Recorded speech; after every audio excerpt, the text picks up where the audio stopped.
My name is Tory Christman. I was in Scientology for 30 years. I used to come to meetings like this. In fact, I went to see Steve Allen. Scientology sent me there to find out if Steve Allen mentioned Scientology as a cult. And it just happened that time he was actually on something totally different. But they do send people to meetings like this. I've been to many of them while I was a Scientologist, and usually the intention is to either distract the speaker off of the subject or degrade the speaker, put them down, say things that make them look bad, etc. And Vaughn and I have agreed that's not going to happen here, and if anybody gets into that, we're going to ask you to leave. So he already mentioned it, but I just wanted to say that's where I come from, because I come from experience on it. I know they do it. We spoke last weekend, and they had people there saying, Tory broker promises. And, and I'm like, I'm not a Scientologist, right? But, that's their trip. So anyway, I wanted to say that. Secondly, I want to say I do like most Scientologists. People ask me all the time, they know Scientologists who are good people. I say, I do too. I love my old friends.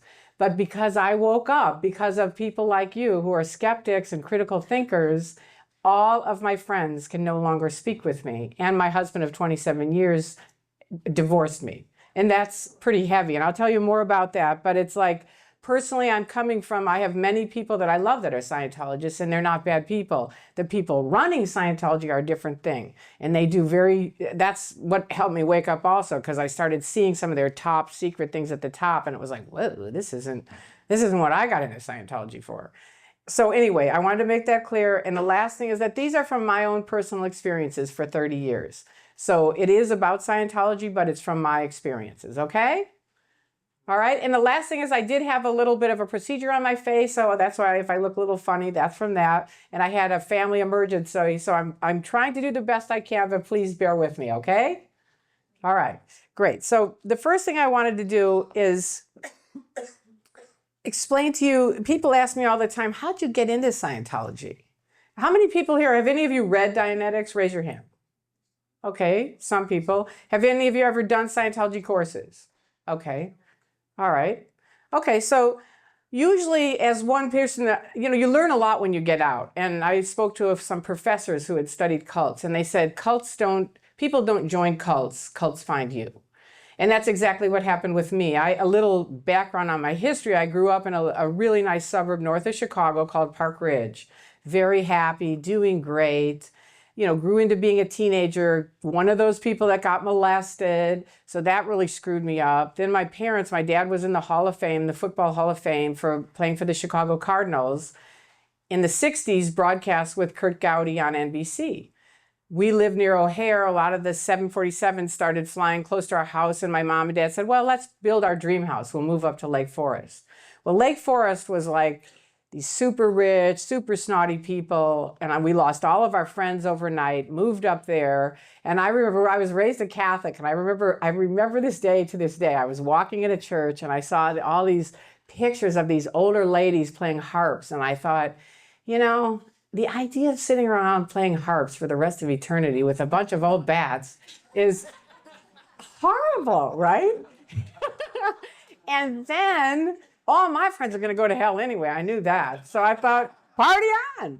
And that was, I swear to God, all my parents' moral codes, that they taught me went down the drain. And I was like, fair game. I was just like having a great time, wild thing. And I was a crazy person, I admit it. And because I was at the top of this ladder of success, quote unquote, that people were working through in Park Ridge, and here are all these millionaires who are very unhappy and like, well, I've got my Jag outside. What are you driving? And I'm like, who gives a shit? Pardon me for those filming. I do have a little bit of a bad mouth. That's from Scientology. They all swear all the time. So they do. Truck drivers. Okay, so anyway, I've tried to whittle it down, but pardon me, if you have delicate ears, you better leave. But anyway, I forgot where I was. Where was I?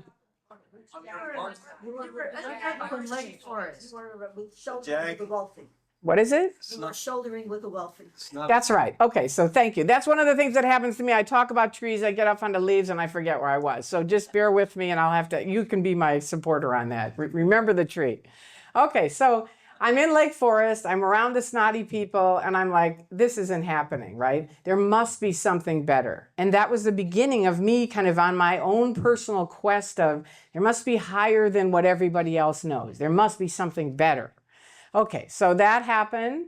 I'm on my little quest. I'm studying Eastern religions, which if any of you have read them, they sound good, but for me, they were very hard to apply. You know, I'd get mad at somebody. I was like, I don't love this person. You know what I mean? I can't love him. I'm mad at him.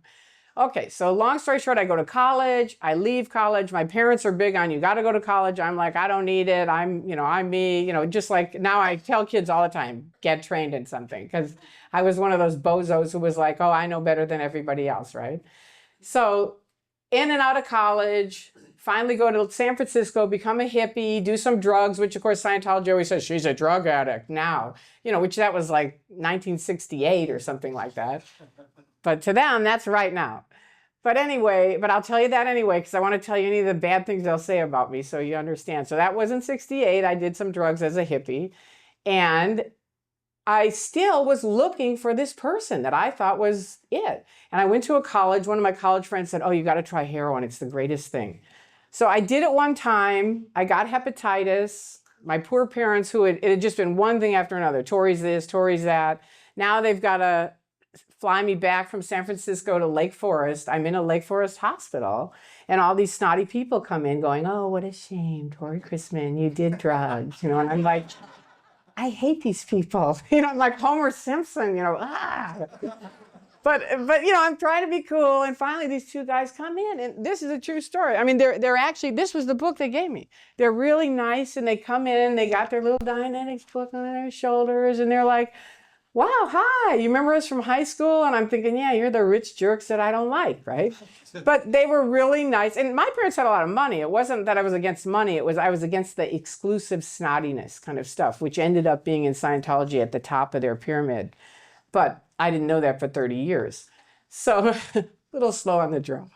But anyway, they give me this book and I finally say, well, what do you guys do? And they said, well, we're Scientologists. Now, have any of you seen the Dianetic commercial with the volcano exploding? That's how my head was. I was like, wow.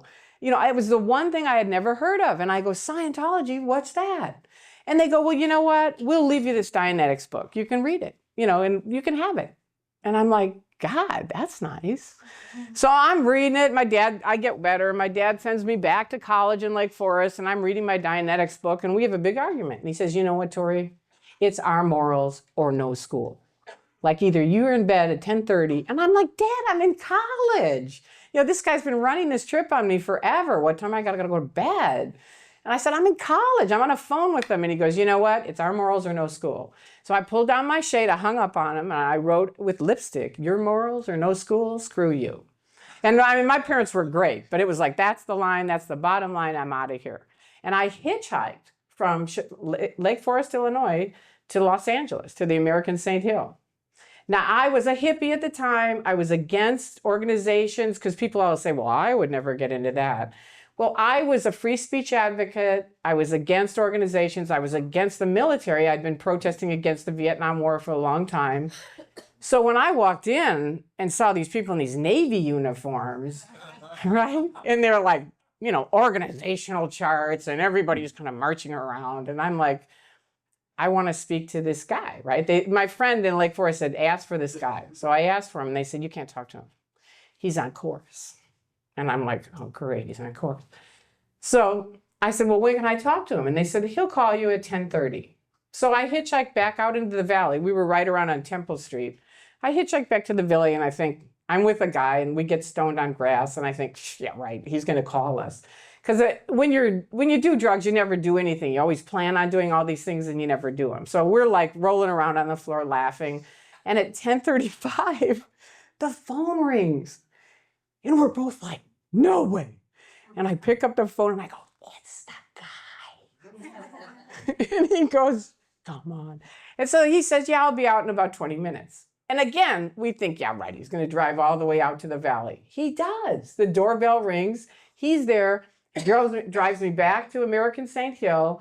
And we sit there and I ask him, like, what about the big picture? Because they had a giant picture back then of Hubbard. And to me, it looked like Nazi Germany kind of stuff. And I'm like, I don't know. I don't think so. And he's like, yeah, I know that's a little weird. And the Navy uniform's a little weird, but don't worry about it. The people are really great. And this was the crowning thing for me as far as being a critical thinker into not a critical thinker. He said, let's go talk to the auditors, which are their consultants, like a therapist kind of thing. And we stood there and I listened to him talk and I thought, you know, I don't care what these people do. I want to be an auditor. And that was the real changing point for me on, you know, looking at things, seeing what it is. And that's what happens to most people who get in Scientology. You kind of shut down a little bit and it ends up where you shut down a lot. Now, that was me getting into Scientology. Now, what are the good things about it? Because I like to tell people, you know, people go, well, what did you like? I mean, obviously there are good things about it. They said it's an applied philosophy. I forgot to tell you that. That was the thing the guys said to me. I said, what's Scientology? They said it's an applied philosophy. Well, that was my problem. Remember with the Eastern religions, I couldn't apply them. So now I'm like, this is it. It's an applied philosophy. It has tools that you can learn. And they're little tools that are easy. Like probably many of you have heard Tom Cruise talk about how great the study tech is, right? Because he had a hard time learning. I mean, because of his ADD thing. Well, I had a hard time in school also memorizing. And the study tech does make things very simple. It's kind of basic stuff that a lot of people would use, but for people who get confused, you don't know that. And it's basically 3 tools. One is look up a word if you don't understand it. The second one is go at your own rate and make sure you don't skip what Hubbard called a gradient. And the third one is don't have a lack of mass. Like if you're talking about ships and you've never seen a ship, go look one up, go touch one, go feel one, right? That's what Tom Cruise is talking about, those 3 things. And it sounds like, how could that be so great? But when you have trouble studying, it really makes it easy. The other thing Hubbard did was he said, I'm going to make these things in check sheets, right? So all of their courses, you can go as fast as you want, or you can go as slow as you want. And in a way, that's very helpful, but in the end, it's tricky because Hubbard built in these traps where you can't talk to other people about the tech, right?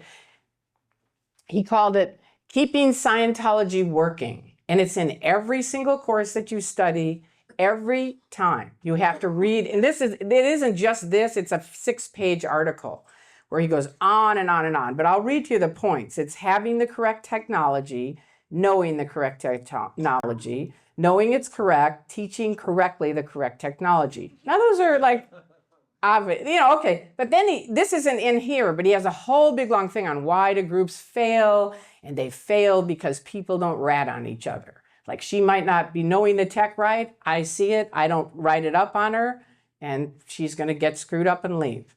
So you start going, oh, okay. And he had a thing called knowledge reports. And you have to write up a knowledge report. If you see anybody who doesn't have the correct technology, they don't know it correctly.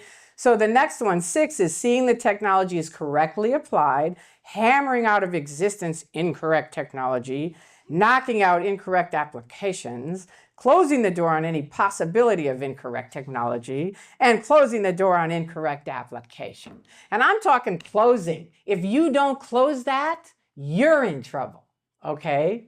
So it goes around, you see what I mean? And it costs money. All this stuff costs money. You got to remember that. Scientology is a money-making business machine.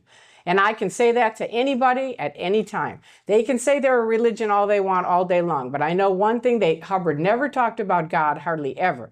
I mean, he may have mentioned him, but on his upper levels, he puts down Jesus, he puts down churches, he puts down a lot of things. And maybe for skeptics, you're like, yeah, that's right. But it's a little weird, you know, the way he pretends he's one thing over here, but then over here, he's really a different thing. And it's very tricky to piece it together because first of all, you're always applying keeping Scientology working. And if you're not, your friend's going to go, you know what? I saw her and she wasn't applying it right. They write it, you'll find out, you'll get a copy of the knowledge report. You've got to go to what they call ethics. They're going to, all right, what's wrong with you? What's your name in the back with the gray hair? What's your name? You. Yeah, what's your name? David. David. So let's say they send you to ethics. David, you didn't write up, we've got a knowledge report. You found out that, such and such happened and you saw it happen and you didn't do anything. They're out studying yoga. What happened? They can't study yoga. Do you see what I mean? And then now you're in ethics. what they call ethics. Anyway, I'm getting off track, but I forget what I was talking about, so don't worry about it. I'll figure it out. No. Okay, so now let's go back to this. Two things I wanted to mention to you. Like my face, I had a little procedure. Hubbard came up with a thing called suppressive people. I'm now declared a suppressive person. I brought my suppressive person declare, just to show you. This is the declare of me saying, my last name was Bazazian when I was married. Tory Bazazian of Los Angeles, California is hereby declared a suppressive person. And it goes on and on how bad I am, and her only terminal is the International Justice Chief via the Continental Justice Chief. Now, how did that come about? I'll tell you how that came about. When I left, I don't want to get all into the leaving story, but Mark, who's in the back making a video, made a video of me trying to just talk to their people at one of their organizations saying, Scientology believes in communication. Stop just filming them and come talk to them. People were picketing, right? And they wouldn't. And finally, I just got mad and I started talking. Mark put it on the internet and they declared me a suppressive person the next day. I mean, it's like you have to march to their drum or nothing, or they'll declare you. So the fear tactics are always in it. Some of the other better things that you think are you've got nice people there. They are nice people, but they're only your friends as long as you're jumping through the hoops right. But you don't know that. And it's very hard to, have any of you tried to talk to Scientologists about skepticism or anything? And it's difficult, right? Have you found it difficult?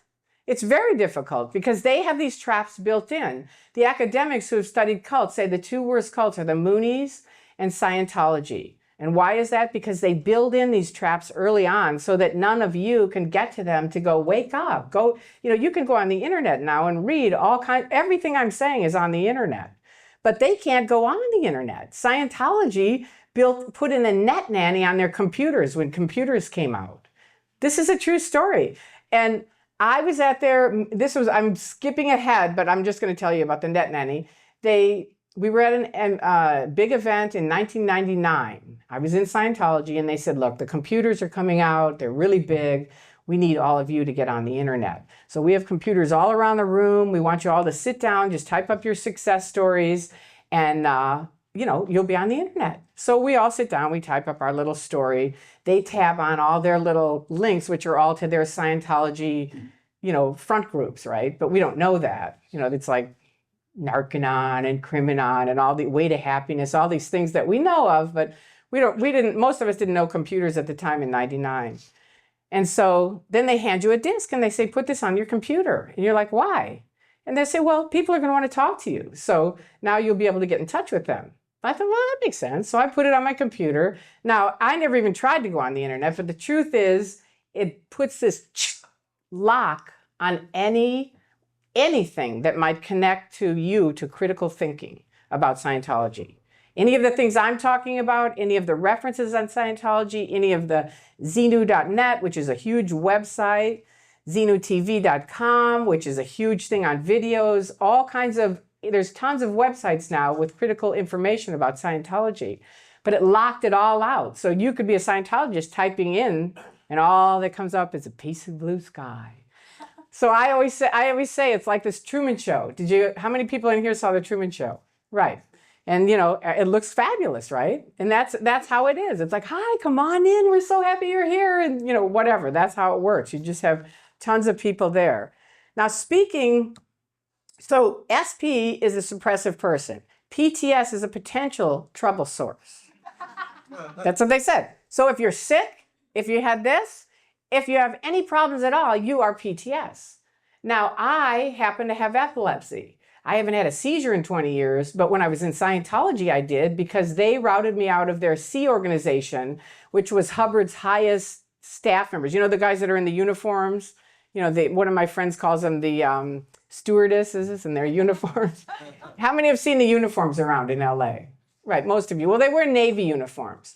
And Hubbard had a bunch of trouble, which I'm going to tell you about, and then eventually moved out into the ocean because he was safe there, right? But I joined the Sea Org, and because I had epilepsy, I needed medication. And I said, look, my medication's out. I need to order my medication. They route me to some yo-ho who's not trained, not a medical anything, but he's a Sea Org member. And he says, well, you know what? We need to get you off your medication. And I want you to take 9,000 vitamins. This will handle it.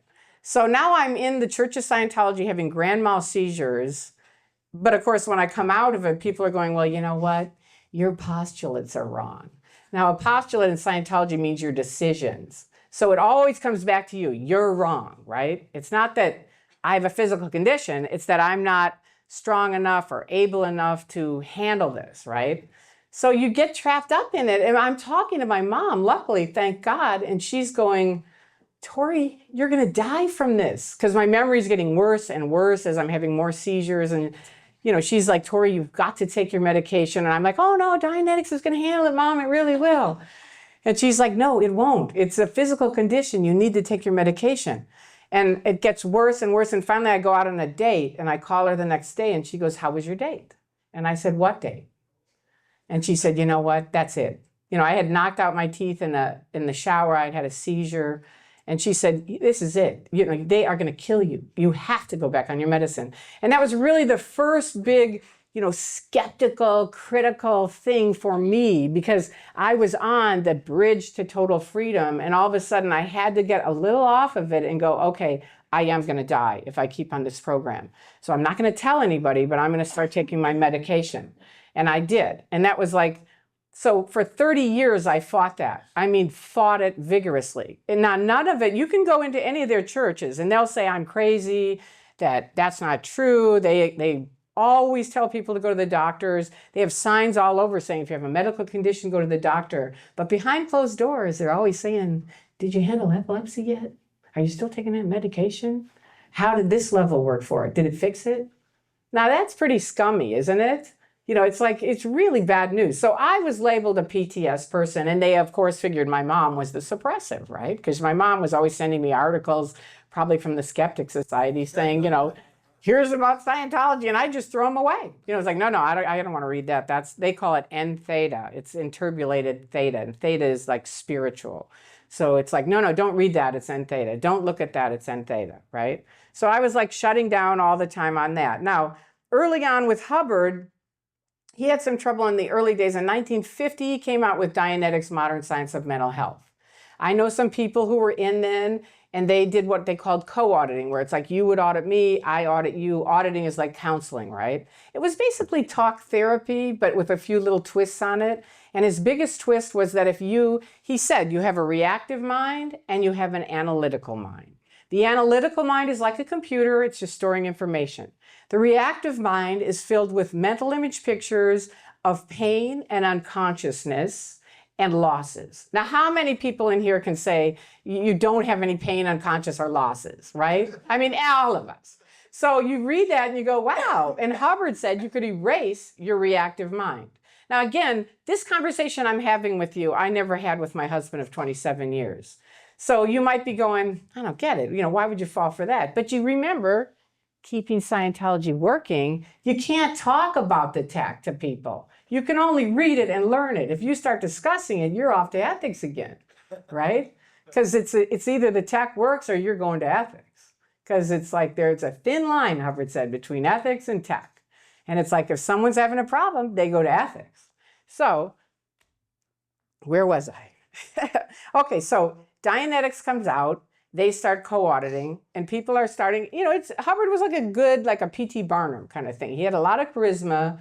People liked him. The people I knew that were in then, they were pretty jazzed. It was pretty exciting. And mental health wasn't doing so great back then. So this was Dianetics, Modern Science of Mental Health. And Hubbard said you could erase your reactive mind and you would be clear, right? Have any of you ever heard that term, clear? Right, which is no reactive mind, he said you'd have a perfect memory, you'd have no more upsets, no more moments of loss, you'd be right in present time all the time, computing perfectly, okay? It sounded pretty good to me. I thought, wow. And I was excited. In Scientology, there's two sides to it. There's auditing and there's training. So they can either get you in, let's say you're upset, they would go, you need to go clear. Come on in, we'll get you clear. Let's say you go, I want to help mankind. Come on in, we'll train you up as an auditor, we'll get you clearing people. And you can, and my grandfather was a doctor, and I was always around, he helping people, my dad helping people. But I didn't have the patience to go through college and medical school. And I thought, perfect, I can clear people. This will be great, And I did. I wrote my dad. I said, I found my profession. I'm going to be an auditor. And I mean, I will say this to every single person, because I tell people this all the time. Always tell people how you feel about them and how much you love them, because you never know when you're going to lose someone. I lost my dad. He was 51. He was a professional athlete, but he had a heart attack and he died. And I was the only person in the family who had written him everything. I just said, I'm so sorry for all that I've done to you and the trouble I've caused you, but I found what I'm going to do for the rest of my life. I'm going to be a Scientologist, a Dianetic auditor, all this other stuff. He probably had a heart attack over that. But anyway, it was great. I was the only person that got to tell him how much I loved him. And I always tell people, tell him today, because you never know. You just never know. But anyway, getting back to it, Scientology does practice medical malpractice. That's what happens. That's what happened with me getting off my medicine. That is medical malpractice. My doctors prescribe this. This yo-ho who's not trained in anything is telling me you have to get off your medication, right? Well, this started in 1951. Hubbard at the Dianetic Org in Elizabeth, New Jersey, was kicked out due to practicing medicine without a license. So he moved to Kansas. He was a good, move around guy, right? Moved to Kansas, moved to Phoenix, Arizona. Late in 52, due to bankruptcy, Hubbard lost the rights to Dianetics, which becomes the property of John Parcell at the Kansas Dianetics Center. So now he drops the name Dianetics. He's not using that as much. He starts in calling it Scientology. Now, Hubbard says Scientology means knowing how to know. Now, as skeptics, it couldn't be farther from that. Truthfully, it couldn't. But you believe it when you get in. 53, Dianetic group in Detroit, Michigan was raided by police and e-meters confiscated. And again, he was charged with practicing medicine without a license. So Hubbard wrote Helen O'Brien, who was the head of the Pennsylvania Dianetic group, and said, with the recent events, we should look at marketing ourselves as a spiritual clinic. Now keep in mind, in 47, Hubbard was quoted saying, if you want to make money, start a religion. That was really the beginning of, 1 month later, he started the Church of Scientology, right? So it kind of switched from Dianetics into the Church of Scientology. Now, when you're in Scientology, you don't know that. All that stuff I just told you, you don't know anything about. You have no access to it. You have no way to read it. Any of this critical information, you don't know. So, and you get in trouble if you read it. So, it's just, and again, people go, but how could you do that? But it's like the Truman Show. These scientists did these experiments. Have anybody ever seen the Milgram experiment? Well, they had these two experiments they did. One of them, my favorite, is the one with lines, where this guy, and this is a true scientific experiment, where the guy had 2 long lines, 2 short lines. He took 5 kids in a room and he said, look, we're going to change this guy's mind. You're going to tell him the long line equals the short line. And we're going to do it until he changes his mind. And they go, and it's filmed. He films it and they go around the room and they go, which line equals which? And the 5 kids go, well, let's say 1 and 3 are long and long. So they go 1 and 2, 1 and 4, basically saying the long line equals the short line. And the last guy, the new guy, the Duke, he goes, no way. It's like the long line equals the long line. And so then they go, you know what? You're not getting it. What's happening with you? You're not looking at this. Look, you've got to focus. We're going to do it again. We're going to give you another try, but focus. Look at it, right? And they go around again. And the guy, now you see his face at the end, because all the 5 guys go, the long line equals the short line. And at the end, he's like, you can tell he's a little confused. He's not quite sure. And he goes, no, the long line equals the long line. And they go, okay, come on, man. What's going on with you? Look, all 5 of us saw it. What's happening with you? Come on, now look at it. Now focus, think about it, right? And they really pound it into him. He's not getting it, right? So they say, okay, we're going to do it one more time. And they do it one more time. And the last time you see his whole face, his own knowingness, his own himself kind of drops away. And he goes, okay, the long line equals the short line. And it's peer pressure. And that's what happens in Scientology, truthfully. And I know Scientologists go, oh, that's not true at all. Count on me. That's what happens. My analogy is it's like a slow train of mind control and think of a pyramid. Down here, tons of people get in. Come on in, hop on the train. It's $20. It's a communication course. And they, again, remember, people don't join cults, cults find you. So they'll find you, they can, ooh, you look like a good guy. They'll be thinking, hey, that guy's got money. We could get him in. Right? It's always one of the prerequisites. Do they have enough money to do the bridge? Now, it wasn't when we got in, but now it is. They've changed it so it's so much money, it's ridiculous. But anyway, why don't we have lunch? Come on over to Celebrity Center. I think we could talk to you. And the guy goes over to Celebrity Center. Everybody's really friendly. He's like, wow, this is cool. This is working along. And all of a sudden, more people come in and, like, why don't you sign up for the communication course? We've done it. It's really great. So the guy says, okay, here's $20. He's on the train, right? But he's planning, I'm getting off at the next stop. I mean, I'm here, I'm on the train, but I'm getting off at the next stop. But now the next stop comes and he goes, okay, that was great. I had my success. And you remember, every course you finish, you have to do a success story. In the old days, you had to read your success story. You get these huge accolades from everyone. So they call it, in people who've studied cults, they call it love bombing, because you've never felt so much love in your life. It's like, wow, I'm really terrific. I did this communication course, right? And actually, truthfully, the communication course I loved. It's a great little tool. And a lot of people who left said that was one of their original successes, was the beginning communication course. But then you go to get out and they go, no, you can't leave. You haven't even gone into the second car. You got to get clear. You got to do OT. You got to do all these other things. So they keep moving you along the train. And you keep going car to car, more and more money as you go up. Remember, it's more and more money. And it's more and more now. What is your name? Yeah. Joy.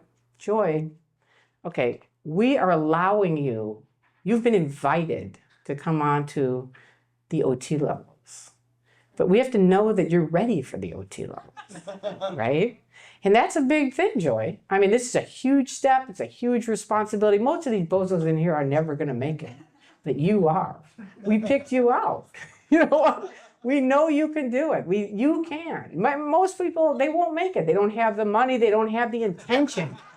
They'll even say it. They don't have the ability, but you have the ability, Joy. And we've picked you.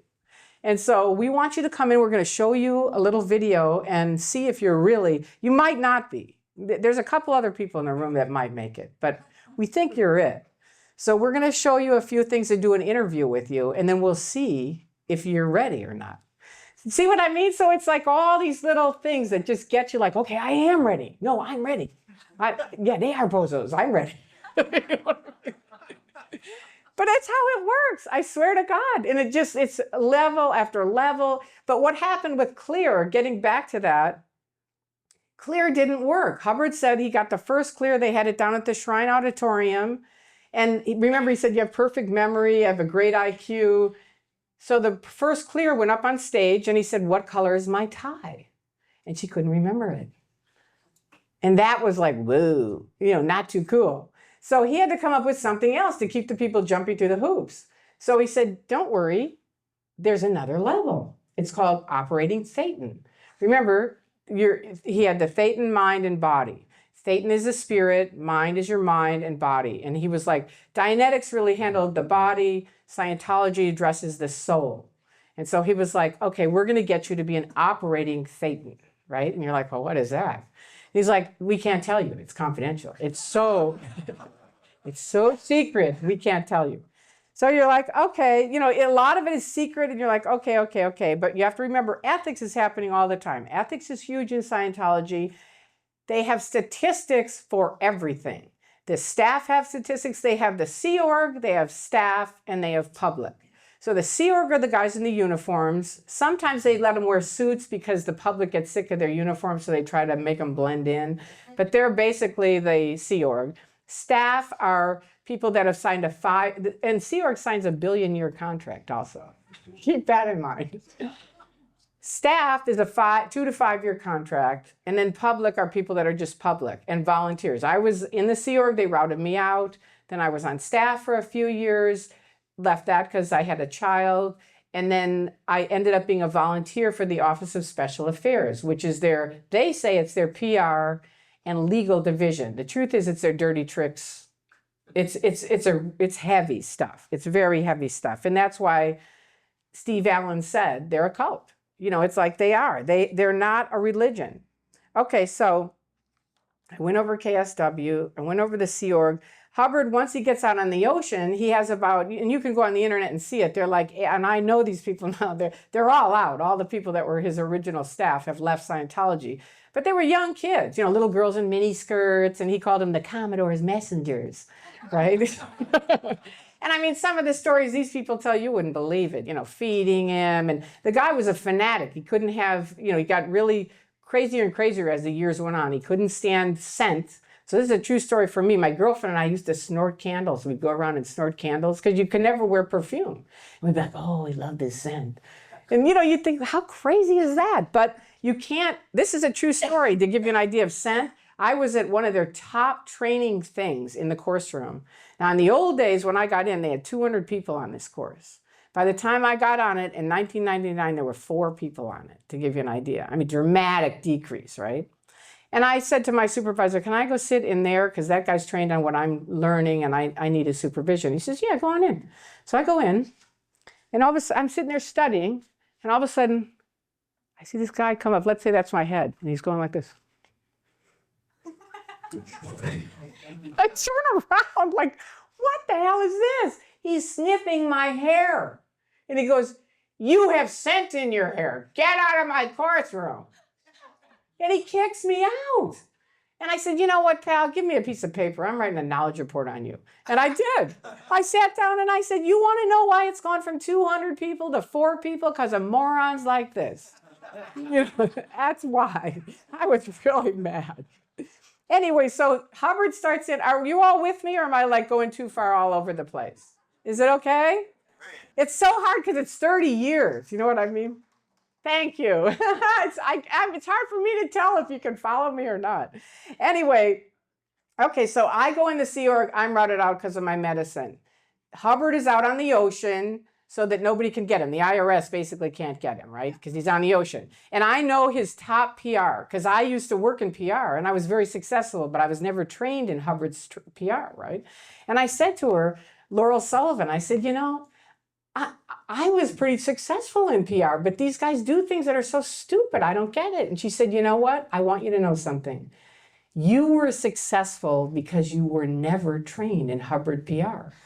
She said, you have to know we were kicked out of every single port in the world when they were on the ship because they just did stupid things. That's the way he is. I mean, they're doing him to this day. And I now that I'm out, it's like, why did they do that? But, that's part of the policy. And don't forget, keeping Scientology working. So if you don't do it, Hubbard said you have to do this. If you don't do it, it's a high crime. If you don't apply the tech correctly, he called it a high crime. Okay? So I'm sorry to keep bringing that up, but that's how many times they bring it up. So, you kind of get the idea. In 1979, I got in 69. I get trained, I do some training, and I do, I think I did up through Clear. In 79, I attest to Clear. Okay, so now I'm going to go on to my OT levels. And remember, I have epilepsy, and most doctors don't know what causes epilepsy. And they'll say that, we don't know what it is. So finally, I get into this secret room for OT3, which is their big top secret stuff. And last weekend, we mentioned it at the Humanist Society, and the Scientologists were there. And once it came up, I said, well, you guys are OTs, right? Like, if they didn't want me to say it, they should have said, don't talk about it. But they don't want to say that because they know they'll sound like morons, right? So they say, yeah, we are. So I say, okay. So I start talking about the story. And at the end, when they get to talk, they go, Tory broke her promise. Why would you ever trust her? I didn't break my promise. I'm not a Scientologist anymore. Okay? It's like somebody who abuses you and says you can never talk about it. No. Hey, I can talk about it.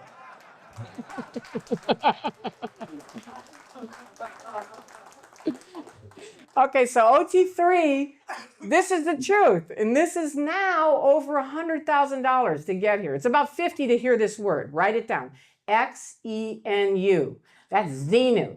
Now you guys all got to know this because now I heard a minister telling this story in a church with 500 people.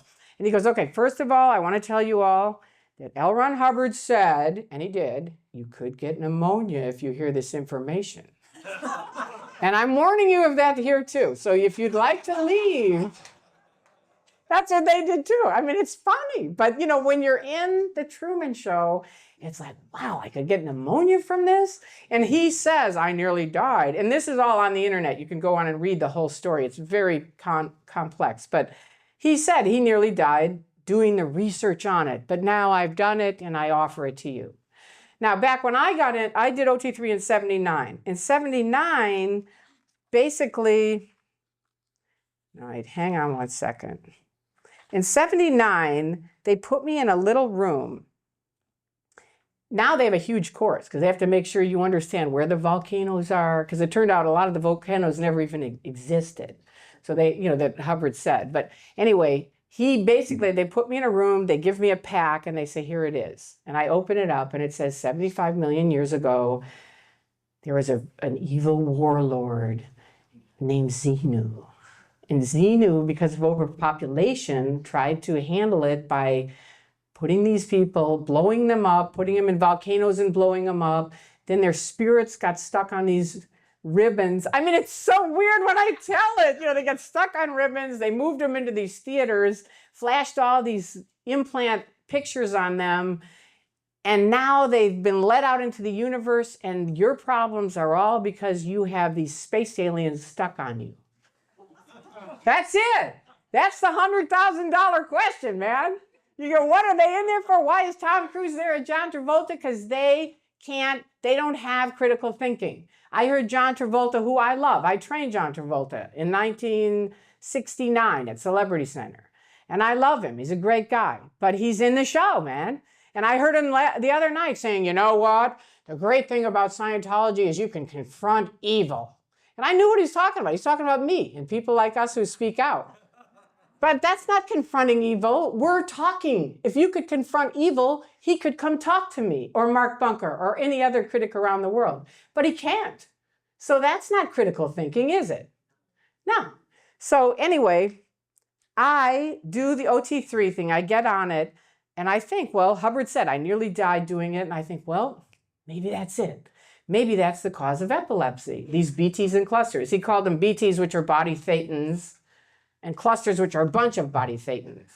And remember, you've got the E-meter, which I haven't even gone into. How many guys are familiar with the E-meter? It's their little device. It's like a lie detector, which every time I heard that when I was in, I'd say, that's not true at all. You know, it's our religious device. But the truth is, it is just like it is that. It measures resistance. And so you're using the E-meter. You have to locate these BTs, the body thetans, these dead spirits. You've got to find out. Anyway, it's too long to describe. Go on the internet and read it. But it's really weird, and you have to get rid of them. You have to get them to go away. And so you do this over and over. And for me, I was just like deluding myself, thinking I'm erasing epilepsy. That was all of what it was about for me. And you can talk to different people who did it, and they all each plugged it into their own personal thing of whatever it is.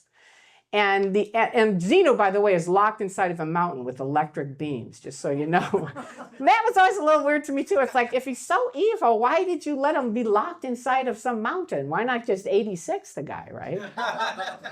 But they had people called loyal officers who were making sure he was locked in the mountain. And some of the people that are real true believers think they're the loyal officers. So that's the other thing in Scientology. Dianetics actually got into it, of earlier lifetimes, past lifetimes. And this is a bit back, but in 69 I get in, I'm a hippie, and I sit down in Denny's down in Alvarado, because that's where Scientology was back then, the Celebrity Center. And I sit down in Denny's, and this guy says, I had the most incredible session. And I said, really? And he goes, yeah, I'm Julius Caesar. And I swear to God, I'm like, wow, I'm sitting with Julius Caesar. I was like, this is incredible. You know, I'm like, wow, I could have never got that in medical school. It's a good thing I got in Scientology. So then I talked to him for a while, and I said, you know, it's great meeting you. I'm going to pop over and see some other people. And I sit down at this other booth. It's a true story. This guy says, I had a great session. I said, really? What happened? He goes, I'm Julius Caesar. And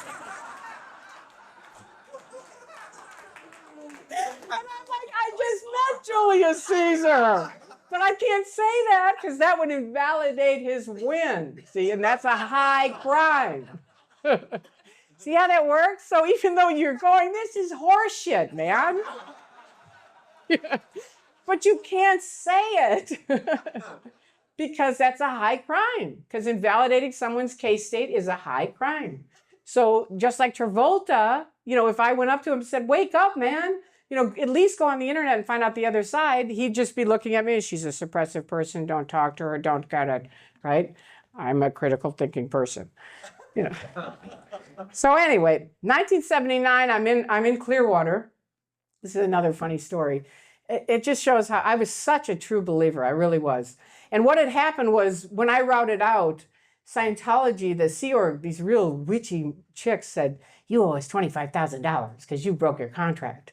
And I said, that's not true at all. You're routing me out because I need medicine. If anything, I could take you to court and sue you. But that's a high crime too, if you ever take a Scientologist to court.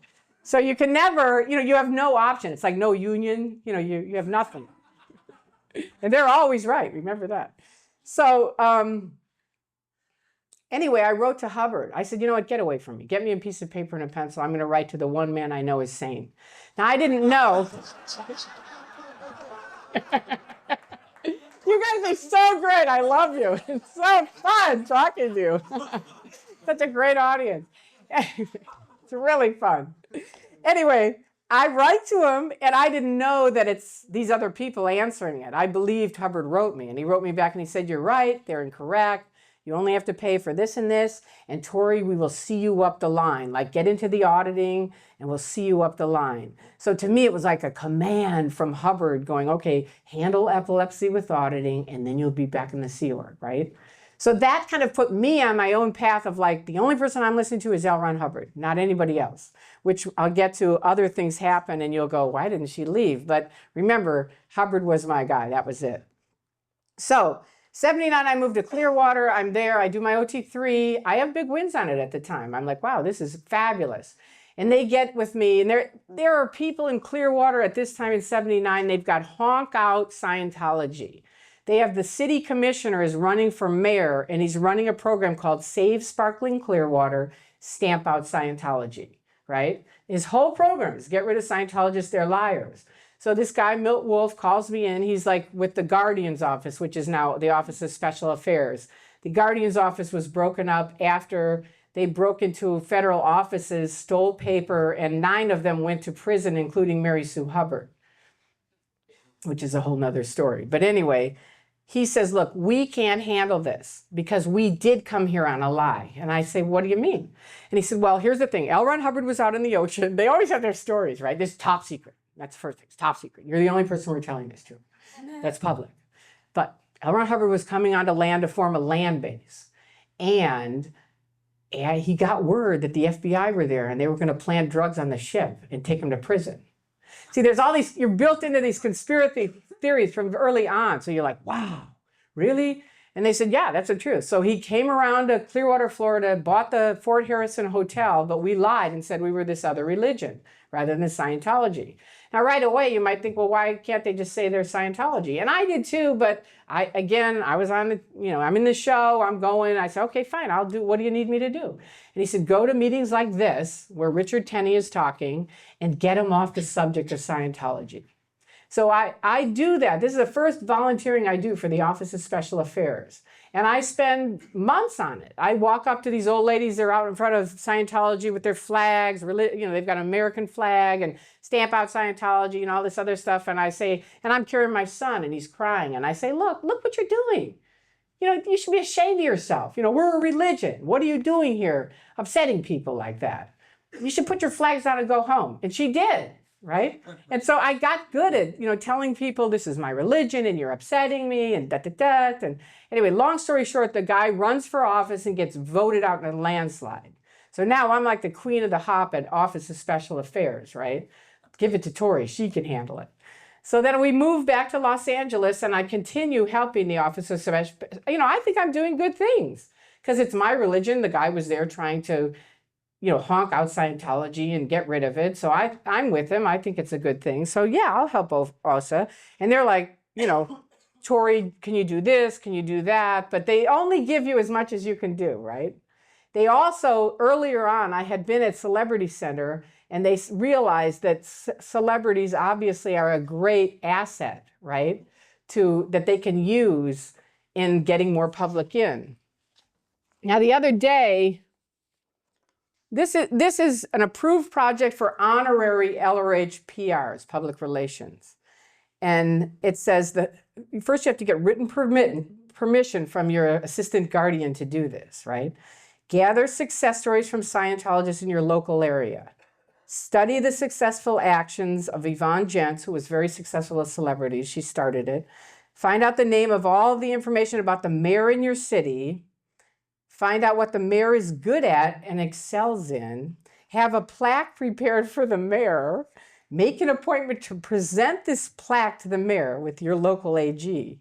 And then it goes on to say, if possible, arrange that keys to the city will be presented back to you as part of this presentation.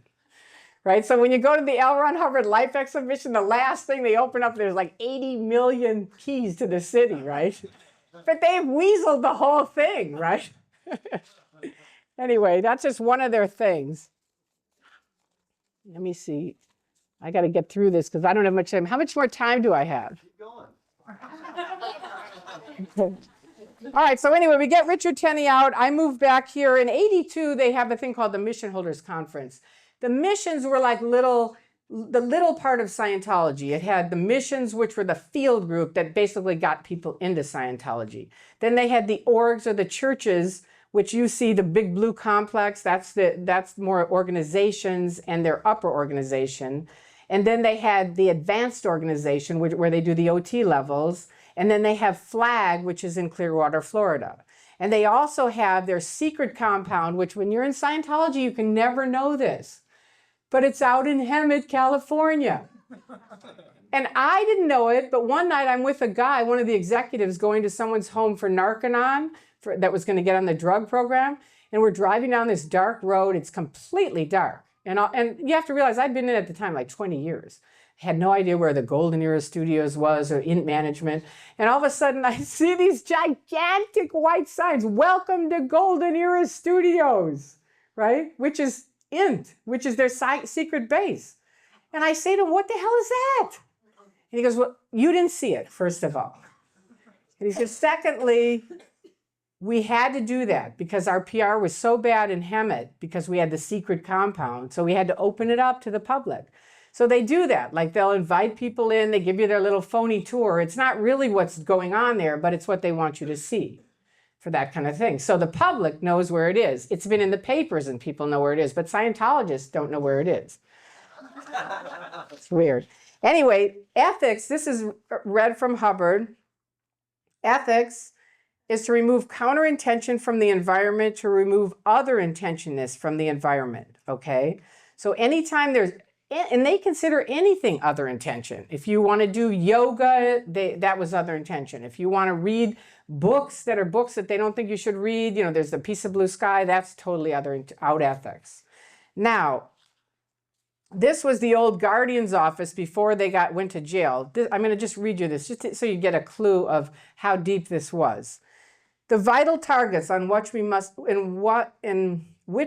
invest most of our time are: 1, depopularizing the enemy to a point of total obliteration; 2, taking over control or allegiance of the heads and properties of all news media; 3, taking over the control or allegiance of key political figures; 4, taking over the control and allegiance of those who monitor international finance and shifting them to the less precarious financial standard; and 5, generally revitalizing the societies in which we are operating, winning overwhelming public support, and use all other similar groups as allies. That was in February '69, Hubbard wrote that. That's L. Ron Hubbard. Okay, now you didn't see that, I didn't see that. It's one of these are like the in crowd read this, right? That was the Guardian's office, and they ended up going to prison. Hubbard wrote all these things, right? He wrote them. His wife ran the Guardian's office, but what happened when they got busted? They come out, they go, L. Ron Hubbard never knew of those things. He would never do things like that. And Mary Sue, he sends his own wife to prison along with 8 other people. But, you're like, okay, well, it's just, it goes on and on, where that kind of thing, where you're just like, how can that be? But it happens. The end of OT3, I was sure I was done with epilepsy, right? I'd handled all the BTs and clusters. I must be fine. So I go on another program to get off my medicine, and I end up in Morton Plant Hospital next to Flag in Clearwater, Florida. Nearly died again. That was the last time I ever tried to get off medicine. Now I'm at war with them because they want me off of it, and I'm like, no way. So I continue on in the 80s helping them. They have a bunch of legal things that I was part of. Portland, they had a big crusade, a lady who sued them. And, overnight, we were all ordered to the complex over at the Blue Complex. You have to be there in a half an hour, right? We all get there. Okay, all of you are going up to Portland in a half an hour. Go home, get whatever you need. You're going to be there as long as you want. Go, right? These people are suppressive. They're trying to hurt our church. I'm going to give you an hour to get home and get back. We'll have buses. We're going up to Portland. True story. I go home, I'm packing my bags. My husband comes in, what are you doing? I said, this is like the army or something. I'm going to Portland. We're at war. So we drive up to Portland. They had 10,000 people fly in from all over the world. Travolta flew his jet in. They had Chick Corea come in. We were there for weeks and weeks. And she still ended up, she won a huge, millions of dollars. She won, but then they ended up twisting it and winning on appeal. Because all of us were there, and, they do their thing where they trick people and get to the judges and stuff like that. It's tricky. It's really tricky. Hubbard had a thing called Black PR. Well, actually, he had a thing called, I want to read this to you because I brought this. He had a thing called Fair Game. And Fair Game, I brought the actual thing. Let me just see if I can find it. Hang on one second, because it's worth hearing it. I feel like Lucille Ball, I'm like, where is it? It's here somewhere. I know it's here somewhere. Okay. Anyway, just everyone take a break for a second. I know I have it here. I do. Anyway, I can tell it to you. I know it by heart because I can't find it right now. Don't go. Don't leave. Don't leave. All right. Huh? I know, I should be, right? You'd think so, right? I'm OT7. What's wrong with me? Right? Isn't it amazing? But you actually get worse and worse as you go up this pyramid of OT stuff. You do. I mean, your memory's worse. I gained 100 pounds on OT7. No kidding. I lost 60 of it. But I was a wreck. I was living wreck. Look at Kirstie Alley. She's OT7. It's like you see these people come around the corner. They're like the Pillsbury Doughboy. Like, what happened to you? They're on OT7. I don't know what you have to be sessionable all the time. You have to eat all the time. And plus you're stressed out because it's not working. So it's one of those things that it moves along. But anyway, here's Fair Game from L. Ron Hubbard, 18 October 1967. Penalties for lower conditions. Anyway, he has liability, treason, doubt, enemy, SP order, which is what they have on me. I showed it to you. Fair game.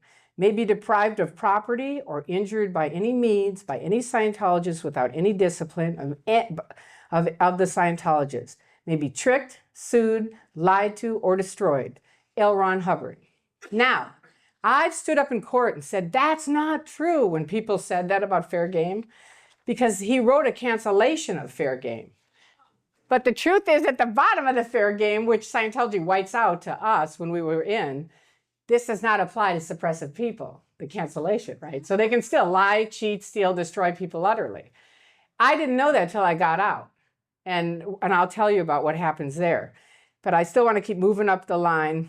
So they have a bunch of, as he said, as Vaughn said, they have legal situations all the time. It's one of their biggest things is suing people, taking them to court, and it used to work for years. Because see, they would declare someone a suppressive person. Nobody could talk to you. So you lose all your friends overnight.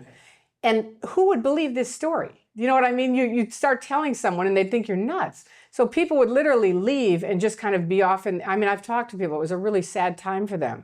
But now, thank God because of the internet, and thank God because of what we call critics, who are free speech advocates, who are basically exposing Scientology around the world, people, I can now say to you this story and say, go read it on the internet because it's there with all the documentation. So it used to work, but it doesn't work now. And Hubbard never planned on, as much as he was so brilliant and he thought of everything, he didn't think about the internet, and it is taking them to the cleaners, I'll tell you. So anyway, David Mayo was Hubbard's personal auditor and helped write one of their top levels called NOTS, and which is like new era, whatever. It's for OTs, for operating thetans. It's like Dianetics for OTs. And David Mayo wrote that and helped write it and worked with Hubbard. And then in '82, he ended up being declared a suppressive person.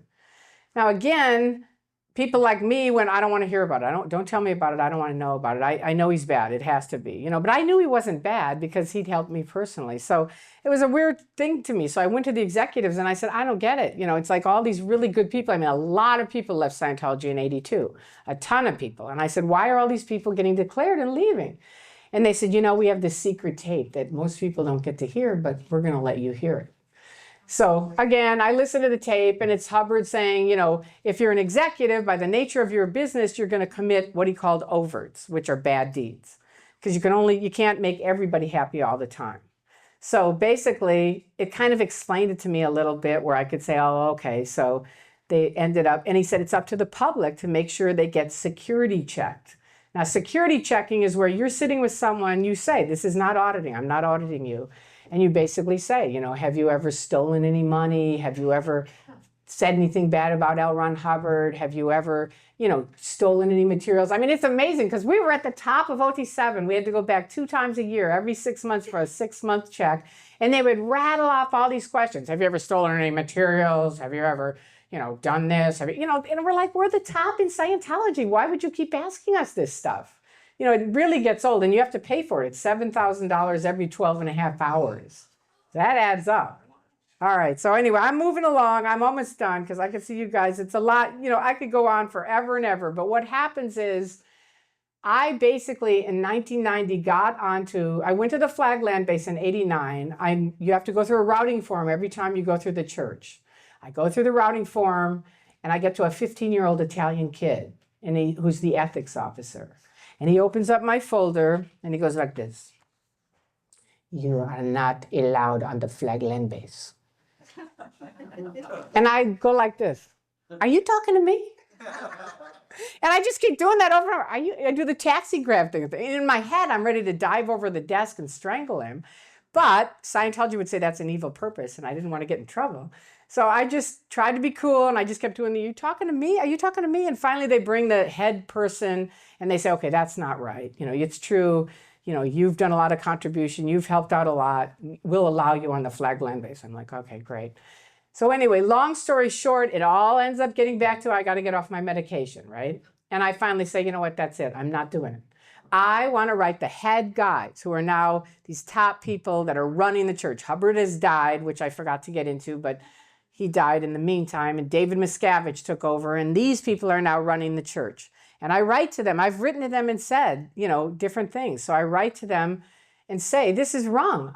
My doctor says I should take the medication, and he's a Scientologist. It's not a mind-altering drug. Come on, it's okay. And they finally send all my folders up to the top thing, and it takes a month. And after a month, they wrote a thing saying, okay, if you have to take medication and you tried to get off, it didn't work, you can take your medication.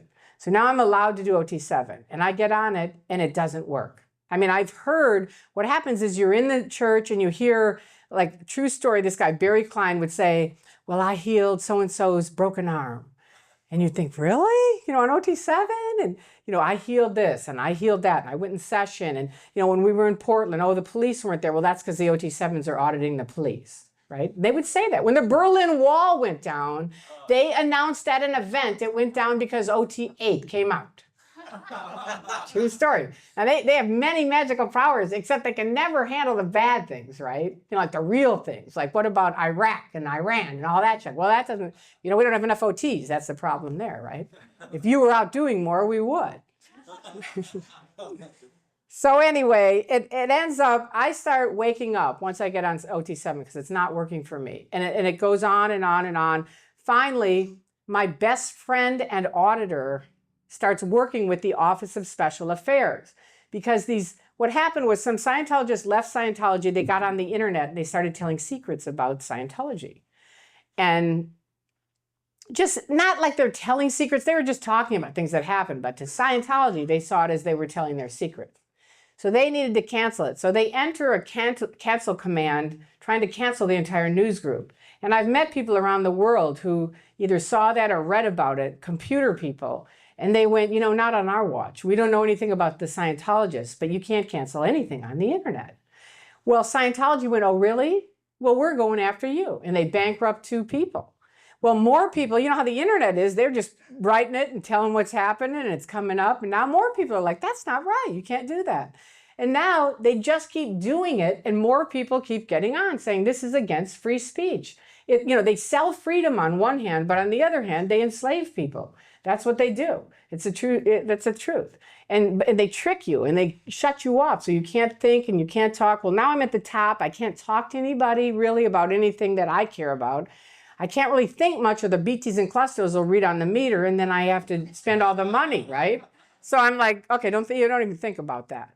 For anything, anything that might be something that they might read on in the next 6 months. I'm like, I'm not thinking about that. I'm gaining all the weight. I'm a mess. I'm just a complete mess, right? And I start waking up and my friend says, look, I want you to go on the internet and find these bad people who've posted our confidential materials. So I say, okay. And I'm really afraid of the internet because one of my friends went insane. True story. And my best friend, Bill Yachty, said that she went insane because she read the internet. Which I know it sounds ridiculous, but when you're in the show, it was like, wow, really? And she was like jumping out back windows and she was a mess, right? So I was like, well, okay, I'm not looking at the internet. I don't need that. Plus, you got to remember all the money going, cha-ching, cha-ching, cha-ching for anything that you get into that might not be cool, that upsets you, then you got to pay to fix it, right? So I'm just like, okay, I'm not reading the internet. But now I'm on the internet, I'm typing it in, it's on Google, right? And I don't really know how to do the internet much at this time. And all of a sudden up comes Operation Clambake. And it's this thing from my friend now over in Norway called Xenu.net. It's a huge website.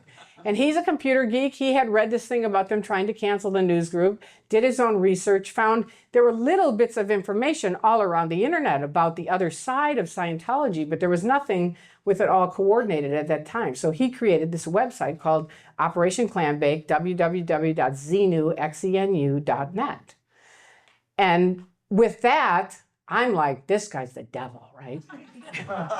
And I call up boss, I go, why don't you get this guy off the internet? He's a mess, right? Yeah, we're working on it. Okay, so move on. I become the ED of their Scientology Parishioners League. And they get with me and they say, look, we need you to help us again. We have all these critics that are, wait, sorry. One thing in between that. First, Bill says, I find the Operation Clambake, right? And he says, okay, you know what? We have a top secret thing we need you to do. Again, we want you to go open up a phony account. And I say, why? And at this time, I don't really know much about the internet. And he goes, don't worry, it's totally legal. We can't tell you why, but we just want you to do it. And I'm a sap. I go, okay, I do it, right? And I get it opened up. And he comes back and he's got a grin like I've never seen the guy grinning. And he goes, you know what, Tori? You have changed the history of the internet. And I'm like, again, Homer Simpson, how can I change the history of the internet? I don't even know what it is, right? But I don't say anything. And so now I'm invited into a top secret meeting with the executives of the Church of Scientology, only one of them. And there's only 5 people that are part of this top secret OSA int mafia, basically. But they don't call it a mafia. They say it's a top secret thing. You have to sign this piece of paper that if you ever tell anybody about it, you have to pay us $100,000. And I'm like, I look at Bill and I go, this sounds like the old GO days, right? That's the kind of stuff they used to do. And he said, no, trust me. Tori, look at me. And remember the guy with the line? He's like, trust me, I'm your auditor. Would I ever do anything like that? And I thought, nah, he wouldn't. I love the guy. He wouldn't. So I said, okay. So I signed there. I'll pay him $100,000 or whatever it was if I ever tell about it.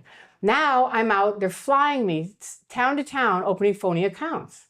And I say, but what are you going to do with these phony accounts? And he goes, you know what? We can't tell you. And I'll tell you why we can't tell you. Because if we tell you, these critics are really evil people. And they will get you in deposition for months, which later I found is really what the Church of Scientology does. They get people in deposition for months and months and grill them and everything else. But he said the critics were like that. And he goes, you don't want to be like that, right? And I said, no. And so he said, so we just won't tell you. Then you can say, I don't know. That's it. You won't be in deposition. So I say, okay, fair enough. So now I'm going town to town, opening up phony accounts. I don't know what it is, but I grew up in Chicago and I was around some of the mafia. And all of a sudden, this guy's this little skinny rat named Gavino, and he's like this Italian guy, and he's always like, you gotta do this, you gotta do that. And all of a sudden I think, oh my God, I don't like David Miscavige by this point at all anyway. He'd done so many crummy things. And I think maybe Miscavige hired a real hitman. Maybe this guy really is the mafia, right? How do I know? He would. By now I've realized he's a criminal. He is. I've realized that. I don't think Scientology is at this point, but I think he is. And so I think I'm going to find out. So I go on the internet. Now I'm in my dining room, right? See, like they used to be able to control all this stuff, but now I'm in my dining room. And Bill had come, I forgot to tell you that, and taken off my Nanny. That's how I found out about it. Years earlier, he had said, oh, I got to take this thing off your computer. And I said, take what off? I just bought it, just a little while ago. He explains the Nanny. And he says, but you wanted it on there because you don't want to be talking to those evil people because they would upset you, and then you have to get auditing or ethics and pay for it. And I'm like, yeah, true, okay. That's how they handle that kind of stuff, right? So now I'm on there by myself, and I go on there, and Travolta, what happened was Travolta, Battlefield Earth came out. How many people saw that or heard about it? I mean, it was a disaster. It was an absolute disaster. We were in at the time, and it was like, what a nightmare. So feeling bad for John, I trained him. So I thought, I'm going to go on the internet and I'll help his PR. So I'm on this little Yahoo message board. Mark is on it, calling himself Xenu, I think Xenu TV, right?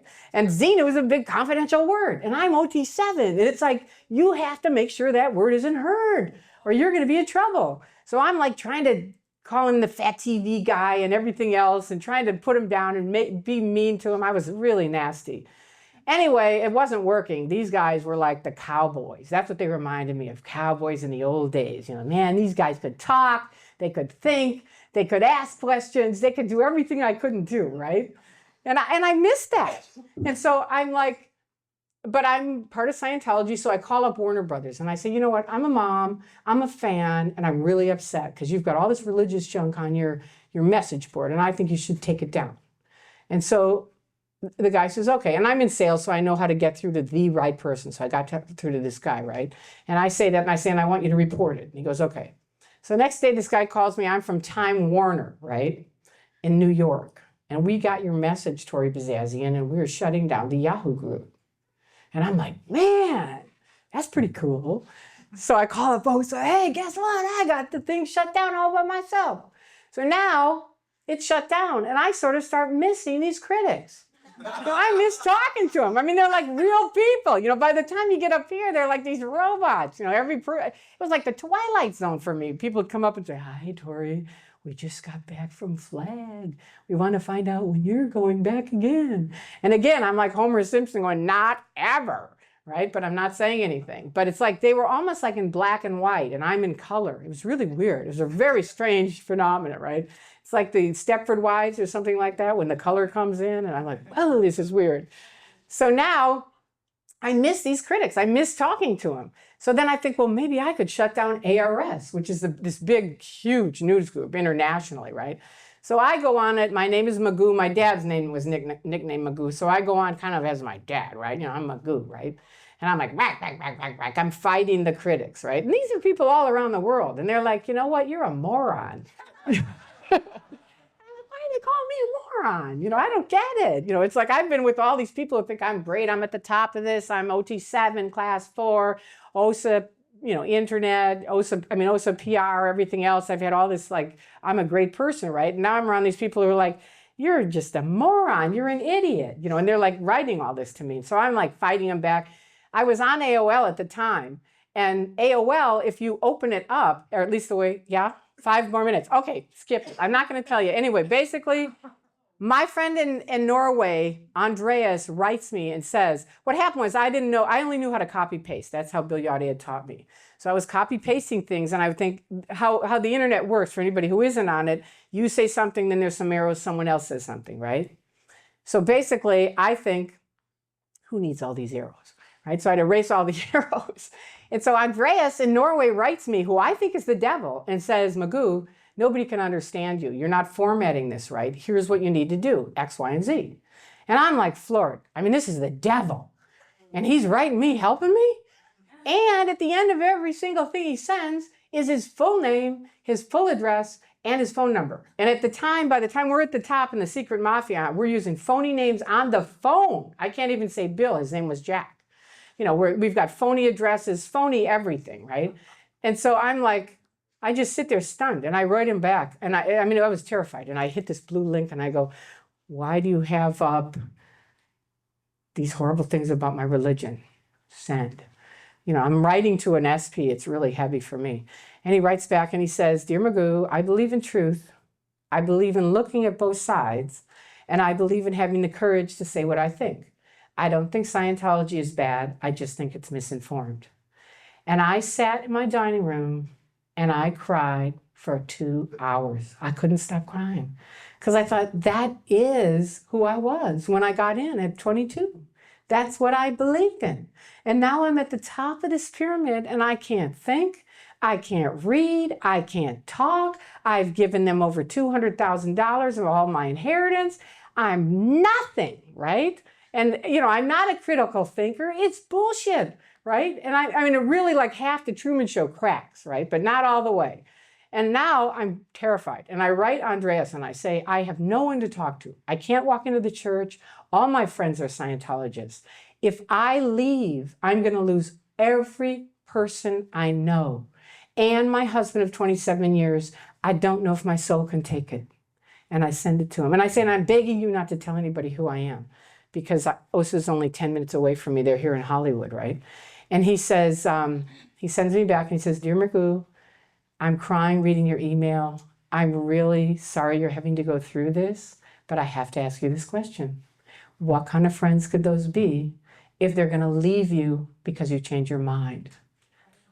Right? And that was it. The Truman Show cracked open. I probably cried for 2 more years. I mean, I was like so floored. I mean, I cried for 4 hours, and then I finally said, I announced it on the internet. Magoo left the building, and I just announced it. I said, Andreas, I gotta go. My friends in Clearwater at the time had a center, and they were helping people get out or wake up or do whatever they could do. And before I say anything more, I want to say Mark Bunker has a lot of really cool videos that he has here today that you can get and buy that have a lot of this information on it and great videos. So I don't forget that. But he was in Florida with these people at the time. And Bob Minton, who was working there, said, don't worry, we'll send you a ticket. Because Stacy, the person that was running it, said, what do you want to do? And I said, I don't know. I don't know what to do. I'm like so confused. I don't know what to do. And she said, do you want to just come here and rest for a week? And I said, okay. So Bob says, okay, we'll send you a ticket. Just go to LAX. Now, this is all confidential. Nobody knows this. Nobody knows this, right? So I get a van. I call the van. They say, okay, we'll be there tomorrow at 8:30. They don't show. I call every van in the yellow pages. They're all booked. Now, I don't know if Scientology did that or not, but it was pretty weird. And I can't call my friends and say I'm leaving Scientology, right? So I'm screwed. So anyway, finally, I'm just like, I'm making it to the airport. So I get to the airport. I walk into the terminal, and the plane has been canceled. Okay, now that's weird enough. And Stacy had said, bring a cell phone. And I said, oh, Stacy, you're exaggerating. You know, I'm like so in the blue on this thing. I have no clue how bad Scientology is at this time. I'm just against David Miscavige, and I'm leaving. So she says, bring a cell phone. So all of a sudden, the vice president of the Church of Scientology, Janet Weiland, walks up to me and says, Tori, what do you think you're doing? You are not going to Clearwater. She says, we know where you're going. You're not going to see those people. And I'm floored. I'm like, how do you know I'm here? How do you know where I'm going? Get back. And I get on the cell phone and I go, Stacy, she's here. And she goes, stay on the phone. Because she was at the top of the Church of Scientology, one of the executives. So she knows all this stuff. She goes, we know this drill. Don't set down the phone no matter what you do. We're walking you through this. You're getting on that plane. So I'm on the phone. Now the vice president's carrying my luggage because I have to get on a van to go to another terminal. So she's carrying it. This is a true story. I get on. It's so embarrassing. I'm trying to find coins or whatever to get on this thing. And I say, look, I'm really sorry. I apologize for this. I'm escaping from a cult. And she's the vice president. She won't leave me alone. Now, you'd think somebody at that point would go, all right, enough. This is really bad PR. But no, she had to get all the information, right? I didn't know that. So she follows me all around. She won't leave me. She's writing down the whole schedule like she's my sister. She's right next to me, right? So I get on the plane. Finally, Bob said, that's it. Because I said, she's right here. He goes, I'm getting you a first-class ticket. You can go into a special thing. She can't get there. So I get in there. I get into the plane, and I'm like, oh, what a mess. I've been up for like 48 hours. I'm like, I just can't believe this is going on. This is my church, right? This is unbelievable. But it's okay. I'm out of here. I'm going to see my friends. We'll see what happens. So now you got to hang on because I got to finish it. Now I get to Chicago to change planes, and my husband walks up in the airport. Tory, what are you doing? What are you thinking of? And I'm like, what are you doing here? And he's like, I just happened to be in the airport. And I'm like, yeah, right. That just happened. So all of a sudden that doesn't work. It doesn't fly. He wants me to go out in the woods and take a vacation, which is their thing where they'll lock me up I know they're going to lock me up in a cabin and do weird things to me until I snap. But he doesn't know that. He was born in Scientology. So I know he doesn't know. He doesn't know about the secret mafia. He didn't know all the stuff I did because remember I promised I wouldn't tell.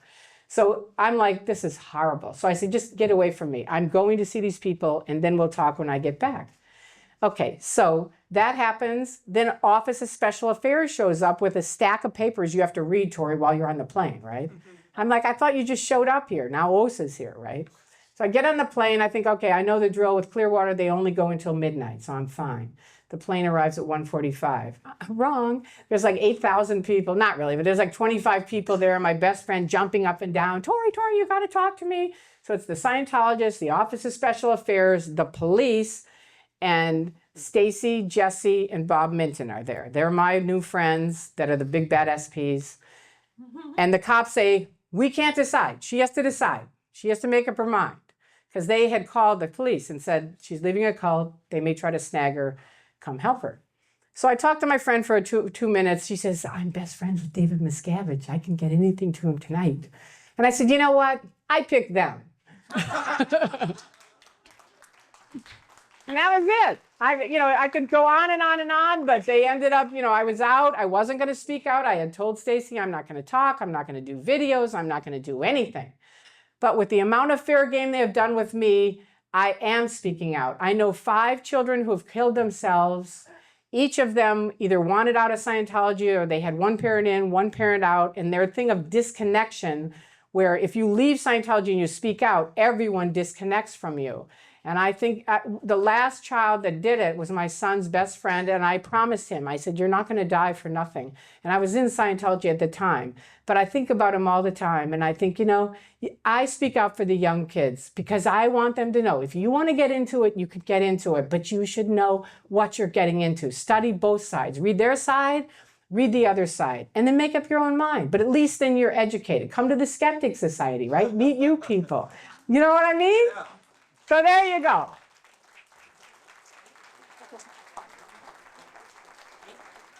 I'm sorry it took too long. Thank you. Thank you very much. Thank you. So it was okay? Thank you. Oh, thank you. Oh, you're so sweet. You guys are so sweet. I'm going to cry. Don't make me cry. Thank you so much. That's so sweet. Thank you.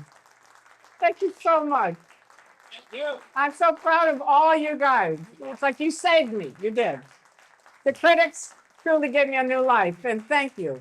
I mean, you're welcome. Thank you. We'll allow a few questions here. Okay, so maybe 10 minutes worth of questions. So I'm not sure how to pick people here, but I saw a hand over here kind of go up relatively fast. So we'll start with him. We won't get to them all, but we'll do the best we can. Thanks so much, Tory. You're I'm welcome. a full-time investigator, violent crimes against children covered up by law enforcement, which involves mind control. I haven't really studied Scientology, but I understand. Step right in. Some key things. I understand the process church, or Church of the Process, started in Europe, came to America, and their job was to kill former Scientologists. Would you address that issue? I have no idea on that. Okay. It's in a book called Ultimate Evil by Terry Morey. Okay. Number two, I understand that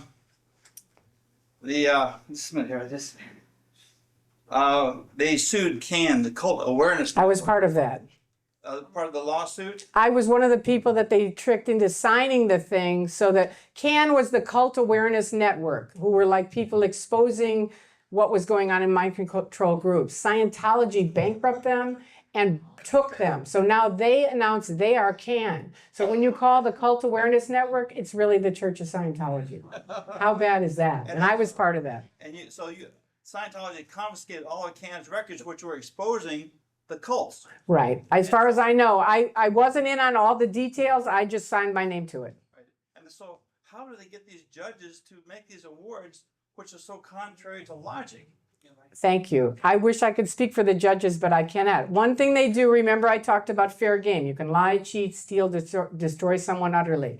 They are big. They have a huge investigation department that will just spend months and months and months, years if they have to, gathering little pieces of information until they have enough dirt on you where they go, you know what? We know X, Y, and Z about you, pal. And you're either on our side or you're out of here. And people, you know how it is, they find out your secret, you're like, all right, that's the only thing I can think of. I haven't been in on them talking to judges, but I know they do that, where they do the investigation. Fellow Yes. Black with his hand. Oh, okay. Did you pick on somebody?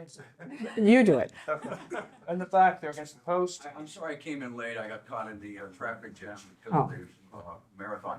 I'm just wondering, do you have some effective strategies to deal with the people who come up to you on the street with the books? I mean, as an ex-Christian, I have a lot of strategies that I deal with when I get in front of these fundamentalists. But what are some fair questions you can ask? What are some maybe thinking, jogging questions you can ask people who come up with you trying to solicit your interest? I would, it's a really tricky thing because they have what I call plexiglass, where it doesn't matter what you say, it's going to bounce off of it. So you can try to say whatever you want. I mean, free speech, if you really believe in free speech, why can't you read the internet? Things like that. There's a lot of information that you're not allowed to see. How could you be free? With biblicals, you can kind of get at certain contradictions in the Bible. That's a different story, sir. We got a lot of questions on it. But, it's one of those you got to try to figure it out, but it's very hard. Thank you very much. Yes, what's the latest on the FBI infiltration? Well, you mean the one with the Guardian's office? Yeah, where Hubbard's wife and... Yeah, they all went to jail. They were there for a year. They audited while they were in jail and had success stories like, whatever. And then they got out. They're all out now? They're all out. Mary Sue is pretty much in lock and key from what I understand. I mean, not really literally locked up, but she won't say anything. She won't speak out. She's, has, I don't know if they call them bodyguards or what, but, I understand Hubbard went through a divorce with her. Does that, not that I know of. Oh. I don't know. He was married 3 times, and I have it on a video where he says, no, I was only married 2 times. So he lied about one of his wives. He's a chronic liar. Over here to your left. Yes. Is your son in the church? I don't speak about my son. It's his life. That's okay. It's just his personal life. A couple of years ago, I understand Germany banned this cult in Germany. They did. They have a lady named Ursula Kaberta who is on their German government, paid by the German government to make sure that they don't harm the businesses. So it's another thing Scientology does. They call it WISE International, and that's a whole nother story. But they get into businesses, getting business people sucked in and then get them into Scientology. So Germany's been through this drill before. So they recognize totalitarianism. They're not in Germany. Well, they're there to some degree, but they're not well thought of. Do you hope for the end of Scientology? I don't. No, I really don't. I'm here to expose the abuses of Scientology. That's mainly what I care about, which is, fraud, the medical malpractice, disconnection where they break up families, and they're lying. Those are the main things that I talk about. Okay, me? Yes. The other day, John Travolta was on television, and he attributes all his success, all his happiness, Right. his total life, So did I. and how stupid can he be? Well, I mean, I'm just as stupid. I can't call him stupid. And Professors who've studied academics say cult members are often very high IQ. They're very smart people. They're not stupid. They're trapped into something where they are isolated. The celebrities have their own private entrance into the celebrity center, their own parking lot. They have their own secret course room. They are isolated. Yes. You know, when you first went to a meeting on your own, but they put you off, but they said that they would have someone contact you. My question is, I get the feeling because of the thousands of dollars that people have to pay in order to take these various courses and get punished and all of this kind of fun. Don't you, do you think that they knew who you were and that you did have access to a lot of money? Of course they did. These were two kids in my hometown. Therefore, they're not going to be interested in me on the street. They're going True. to only be interested in people that they already think have some kind of deep pockets. Now, let me just explain that. First of all, in the old days, it wasn't so much. It wasn't so expensive. So I think the guys that came to see me really didn't think, oh, she's got a lot of money, because it wasn't that bad. But now you're correct. They mainly are going after people with money, which Miscavige even said, you know, you have to change how you look. We want you to dress like this because we're after the business community because they have the money. They're after kids, money, and artists. Those are their three main topics. But they didn't ever contact me. Remember, they came in and gave me the Dianetics book. They didn't call me. Vaughn, is that for me? Yeah. No, right there. Hi, we came We'll down we'll try to. Oh, wait, she came down from Santa Barbara. Go on. But my question is there anyone up high in the U.S. government or member of Congress that is a Scientologist, and would they be open or secretive about it? They're pretty secretive. There is, I don't know that he's high up in the government, and I can't answer all that because there could be more. But I know Bruce Wiseman has kind of sleazed into a women's group and is running it. And he probably says he's a Scientologist because it's been such a flap with them not saying they're Scientologists that they now are trying to say they are. But I noticed, like I went to the Chamber of Commerce around here. They're in every Chamber of Commerce. And they came up to me when I first left and said, Tory, we're glad you're here. And I said, you know what? You're going to be really sorry you said that in about 2 minutes.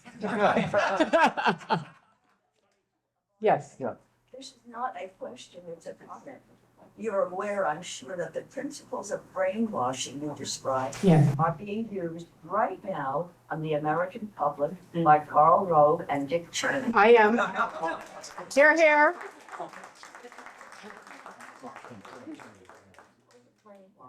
Thank you.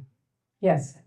Is it true that like the Moody Blues, Travolta, even Cruz, all these people signed agreements early on when they were first brought into Scientology that says that they will give a certain percentage of all their earnings for the rest of their lives if they turn their lives over to Scientology? And Usually not. Usually not that way. If you use the business, if you're in it with the Ys, you pay 10%. But you're counseling people using his materials, so you're paying for that. They do have to sign enormous amounts of things now saying they will give up their life, personal freedoms to the Church of Scientology now. That came out in Racer magazine recently, and it's on the internet, that they will give up their own personal freedoms. You have to call the church before your family. And it's really scary. There's three things here. First of all, if Scientology were so great, why is Travolta such a mediocre actor? I'm sorry. Okay. I'm an actor. Okay.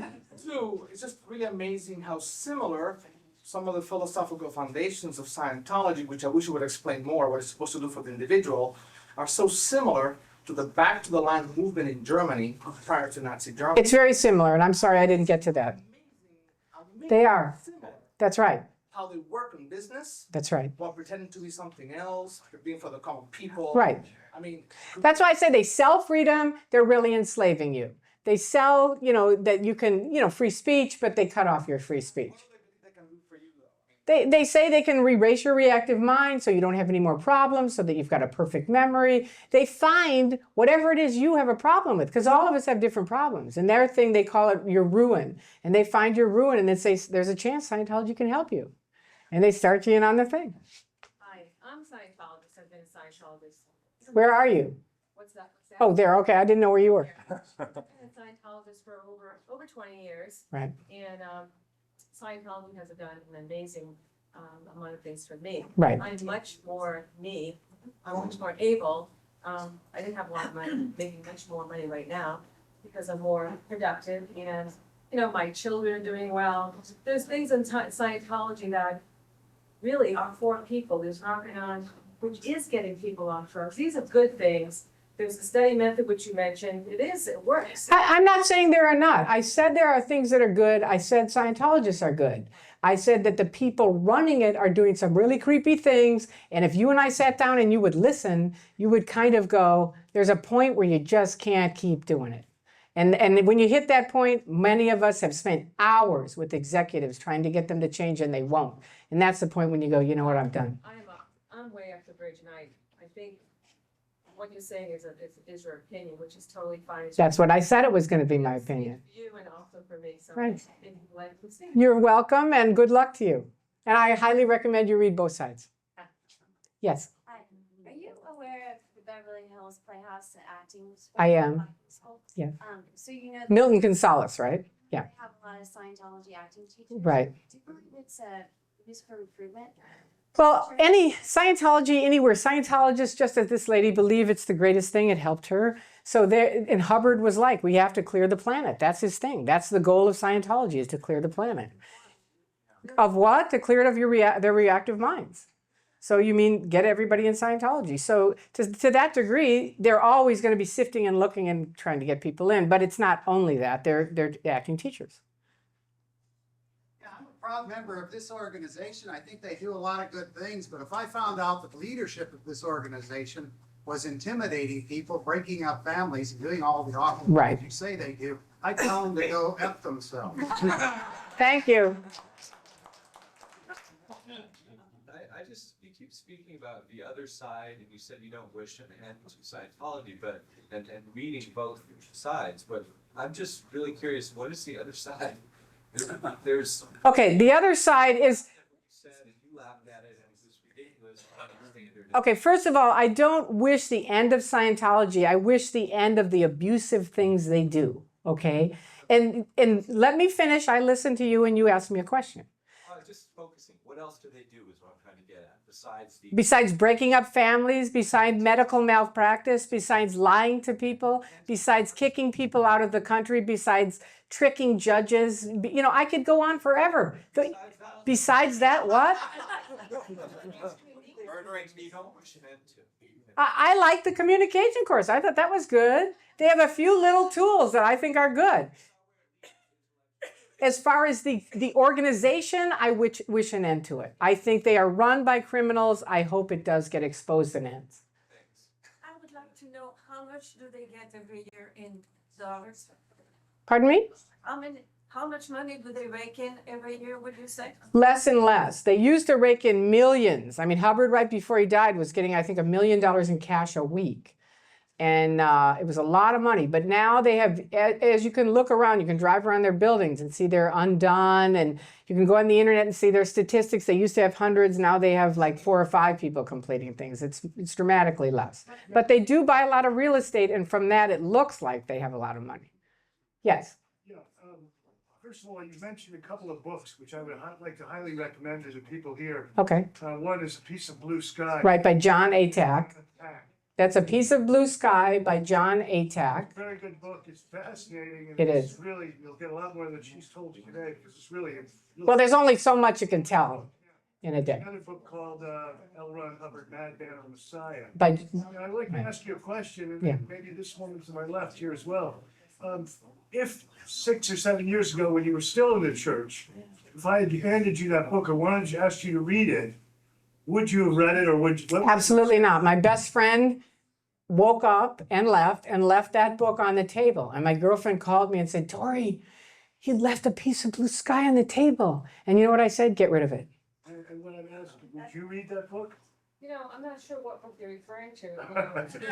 That's not an answer. No, All right. no, it's not an answer. You've heard of that book.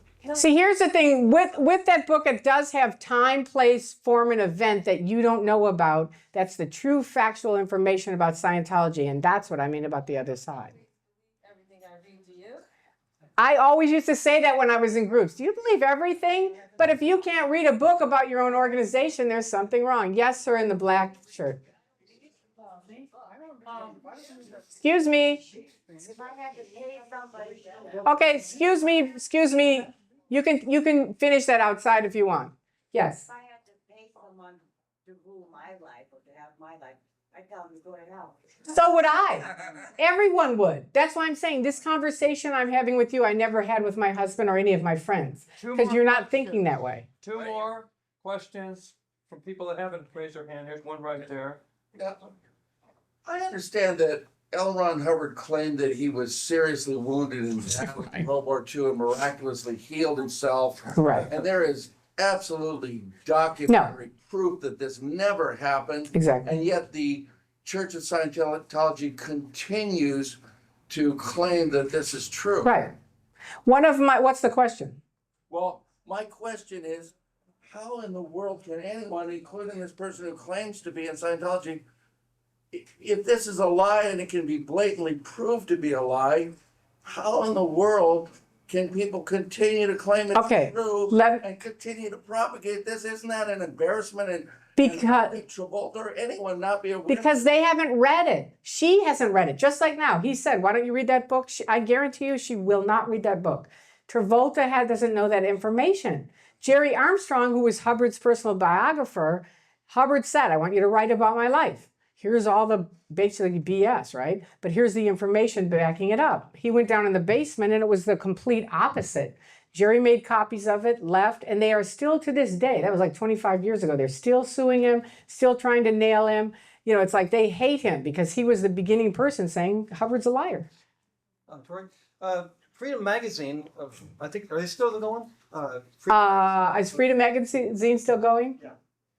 Yes. Yes, it does. Okay, thank you. They used to be real critical. Right, because Vaughn Young used to write it and he left the Church of Scientology. They used to expose CIA drug running, Right. Barry Seal and whatnot.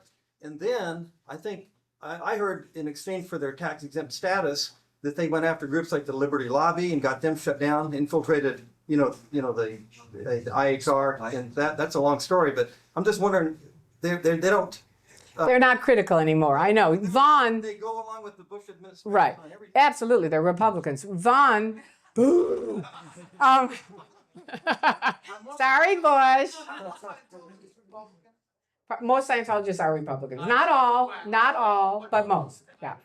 And Vaughn Young, the late Robert Vaughn Young, is a wonderful person, and I highly recommend anybody look up his writings on the internet also, because he writes fabulously. He used to write for Freedom, and he was the one who wrote those great articles. Yes? One last question. All right. Comment on Paulette Cooper, who 30 years ago wrote The Scandal of Scientology and how the Scientologists destroyed her. Okay, quick story. She's a friend of mine now. Paulette Cooper is a little tiny person who said, "I'm just going to go start doing a course and see how it is." She did the course, wrote a book on it, The Scandal of Scientology. It's a little paperback book.